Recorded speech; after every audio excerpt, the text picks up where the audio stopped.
পরে ধরলো বোন, আমাদের সেই ভিতরে একটা ফিলিংস জেগে গেল। কি কারেন্ট কারেন্ট লাগছে শরীরে? আর কোষ নিয়ে শরীরে মানে শিরশির শিরশির ভাব এগুলো, মানে শরীর গরম হয়ে গেছে মানে আস্তে আস্তে। তারপর মনে কর দুজনে এই গভীর ভালোবাসার ভিতরে চলে গেলাম, সারা রাত রোমান্টিক করলাম। পর শরীর তো সারা রাত কেলাম তো আমার। কি রে বান্ধবী, কালকে বিয়ে হয়ে কি আমাদের ভুলে গেলি নাকি? না রে, তোদের কি আর ভোলা যাবে? এটা কেমন কথা বললি বল? না, কালকে বিয়ে হয়েছে, নতুন নতুন বর পাইছস, মনে করছি আমাদের ভুলে গেছস। না, তোদেরকে কখনো বলতে পারবো না, কারণ তোরা আমার শুরু থেকে, আমার এই ছোটবেলা থেকে তুই আমার বান্ধবী, একসাথে বড় হয়েছি, লেখাপড়া করছি, এটা কি ভোলা যায় বল? এই শুন না, বল। তোর তো বিয়ে হয়ে গেল, সব বান্ধবীদের মধ্যে তোরই আগে বিয়ে হয়ে গেল, আমাদের তো বিয়ে হয় নাই। এখন বাসর ঘরে কেমনি কি করে আমরা তো বুঝি না, একটু বলবি? আরে আর কোষ নেই, বাসর ঘরে কেমনে কি করে, আমি তো আর এগুলা বুঝি নাই, বুঝছস? আমি তো আর বিয়ের আগে এগুলা সবকিছু বোঝা যায় না যে বাসর ঘরে কি হয় না হয়। আচ্ছা ঠিক আছে, তা না বুঝলি তোর বর কি কি করছে সেই কথা কর। এই সে আসলো, আসার পরে আমি তাকে সালাম করলাম, সালাম করে বললাম যে বসো, খাটে বসলো।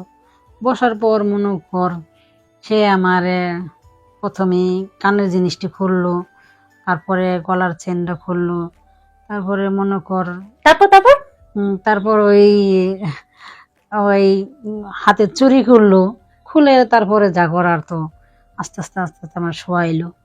তারপর কি শুধু এটাই করলো, শাড়ি খুললো না?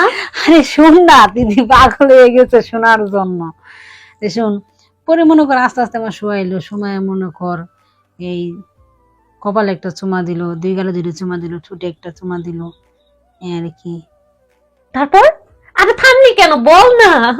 আরে আর কি বলবো, তারপরে তো এটাকে আর বলা যা, তারপরে যা করার তো করলামই দুজনে, বাসর করে যেটা হয়। আরে কি হয় সেটাই তো জানি না, তুই যদি না বলিস কি করে বুঝবো? বিয়ে তো তোর হয়েছে, আমাদের তো হয় নাই। বিয়ে তো হয় নাই, বুঝবি কোন? আমিও তো বুঝি না। সে যখন আমার জোরে ধরলো বোন, আমাদের সেই ভিতরে একটা ফিলিংস জেগে গেল। কি কারেন্ট কারেন্ট লাগছে শরীরে?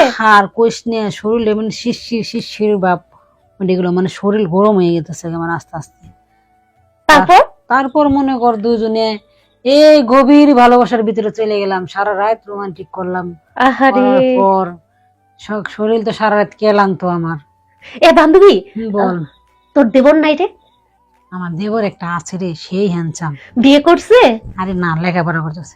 আরে বান্ধবী, তুই এক কাজ কর না, তুই তোর দেবরটার একটু রাজি করিয়া আর আমার বাপ মার কাছে একটু প্রস্তাব নিয়ে আয় না, আমিও বিয়ে করবো। আরে শুন, তুই না আমার বাসায় একদিন বেড়াতে আসবি, আমাকে দেখতে আসবি, ঠিক আছে? এমন ভাবে স্মার্ট হয়ে আসবি তুই, যাতে আমার দেবর তোরে দেখে আমার অফার দে যে ভাবি তোমার এটা কি লাগে। তো আমি বলবো যে আমার ছোটবেলার বান্ধবী, একসাথে আমরা কি পরবো রে, হাফ প্যান্ট আর গেঞ্জি? আরে শুনে তো মডার্ন ড্রেস না, ডিজিটাল দু না, মনে করে একটা পেন পরবি ভালো দেখা। হাফ প্যান্ট না রে, হাফ প্যান্ট পিনবি গে তুই? ও না, ওই যে বললে তোর দেবর আকর্ষিত করতে হবে, এই কারণে ভাবলাম হাফ প্যান্ট পরবো।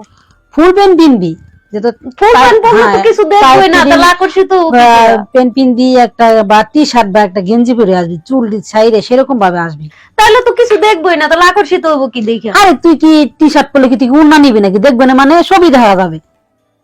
তোরা যার কিভাবে বুঝাবো না, তুই মনে হয় চাস না আমার বিয়ে হোক।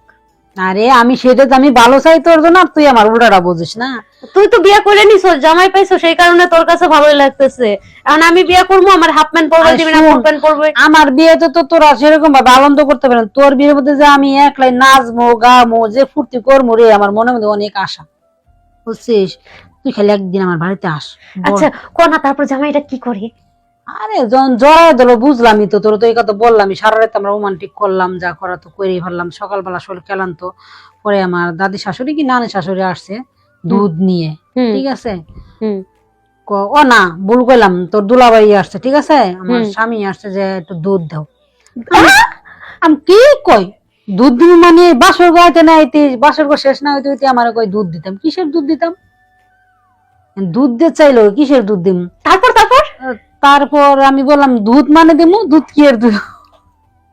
আরে হাসিস না, বল না কি হয়েছে?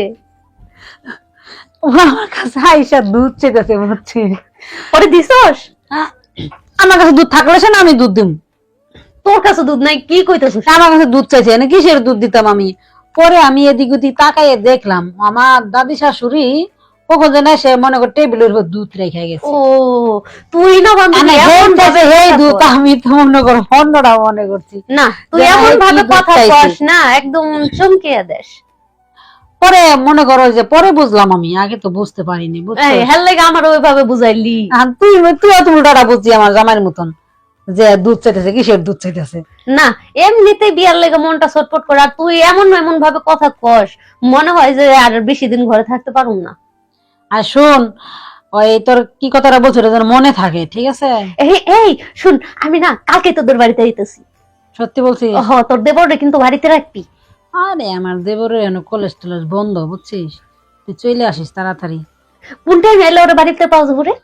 আরে ও তোর মনে কর 10টা বা 11টা দিদি ঘুম থেকে উঠে, ঠিক আছে? তুই সেই সময় চলে আসবি সেই সময়ের ভিতরে।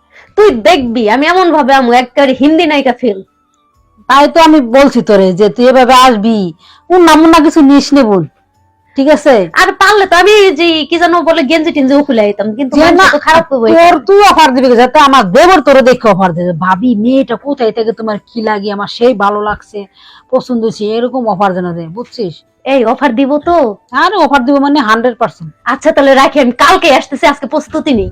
আচ্ছা ঠিক আছে, তাড়াতাড়ি আসিস কিন্তু। আচ্ছা আচ্ছা আচ্ছা ভালো থাকিস। আচ্ছা।